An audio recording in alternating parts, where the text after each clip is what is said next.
This is Luke chapter 6, a discussion about the Sabbath.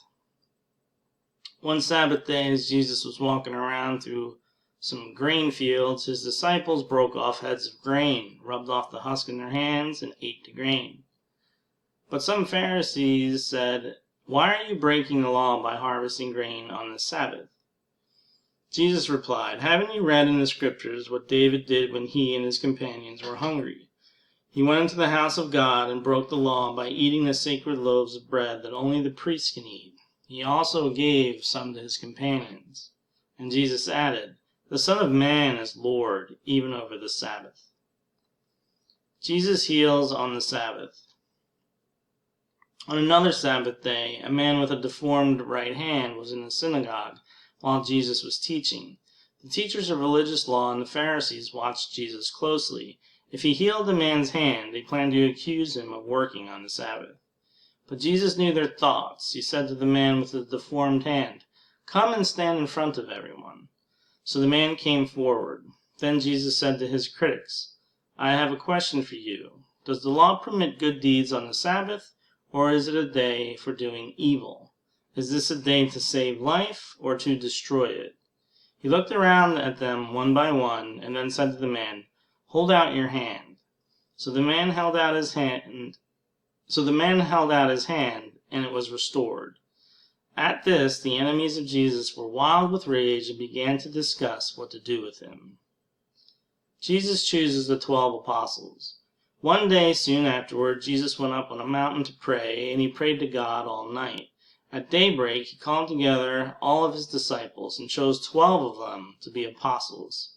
Here are their names: Simon, whom he named Peter; Andrew, Peter's brother; James, John; Philip; Bartholomew; Matthew; Thomas; James, son of Alphaeus; Simon, who was called the Zealot; Judas, son of James; Judas Iscariot, who later betrayed him.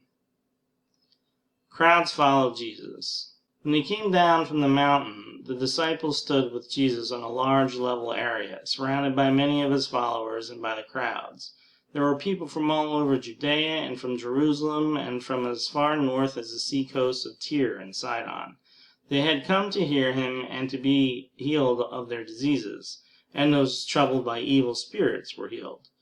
Everyone tried to touch him, because healing power went out from him, and he healed everyone. The Beatitudes. Then Jesus turned to his disciples and said, "God blesses you who are poor, for the kingdom of God is yours. God blesses you who are hungry now, for you will be satisfied. God blesses you who weep now, for in due time you will laugh. What blessings await you when people hate you and exclude you and mock you and curse you as evil because you follow the Son of Man. When that happens, be happy. Yes, leap for joy, for a great reward awaits you in heaven. And remember, their ancestors treated the ancient prophets the same way." Sorrows foretold. What sorrow awaits you who are rich, for you have your only happiness now. What sorrow awaits you who are fat and prosperous now, for a time of awful hunger awaits you. What sorrow awaits you who laugh now, for your laughing will turn to mourning and sorrow. What sorrow awaits you who are praised by the crowds, for their ancestors also praised false prophets. Love for enemies. But to you who are willing to listen, I say, love your enemies. Do good to those who hate you. Bless those who curse you. Pray for those who hurt you. If someone slaps you on one cheek, offer the other cheek also. If someone demands your coat, offer your shirt also.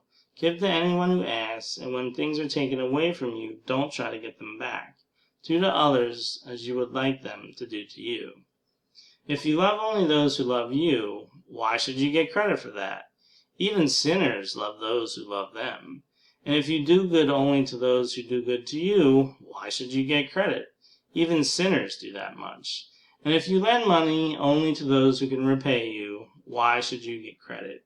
Even sinners will lend to other sinners for a full return. Love your enemies. Do good to them. Lend to them without expecting to be repaid. Then your reward from heaven will be very great, and you will truly be acting as children of the Most High. for he is kind to those who are unthankful and wicked. You must be compassionate, just as your Father is compassionate. Do not judge others. Do not judge others, and you will not be judged. Do not condemn others, or it will all come back against you. Forgive others, and you will be forgiven. Give, and you will receive. Your gift will return to you in full, pressed down, shaken together to make room for more, running over, and poured into your lap. The amount you give will determine the amount you get back. Then Jesus gave the following illustration. Can one blind person lead another? Won't they both fall into a ditch? Students are not greater than their teacher, but the student who is fully trained will become like the teacher. And why worry about a speck in your friend's eye when you have a log in your own? How can you think of saying, "Friend, let me help you get rid of that speck in your eye," when you can't see past the log in your own eye? Hypocrite! First get rid of the log in your own eye, then you will see well enough to deal with the speck in your friend's eye. The tree and its fruit. A good tree can't produce bad fruit, and a bad tree can't produce good fruit. A tree is identified by its fruit. Figs are never gathered from thorn bushes, and grapes are not picked from bramble bushes. A good person produces good things from the treasury of a good heart, and an evil person produces evil things from the treasury of an evil heart. What you say flows from what is in your heart. Building on a solid foundation. So why do you keep calling me Lord, Lord, when you don't do what I say? I will show you what it's like when someone comes to me, listens to my teaching, and then follows it. It is like a person building a house who digs deep and lays the foundation on solid rock. When the floodwaters rise and break against the house, it stands firm because it is well built. But anyone who hears and doesn't obey is like a person who builds a house right on the ground without a foundation. When the floods sweep down against that house, it will collapse into a heap of ruin.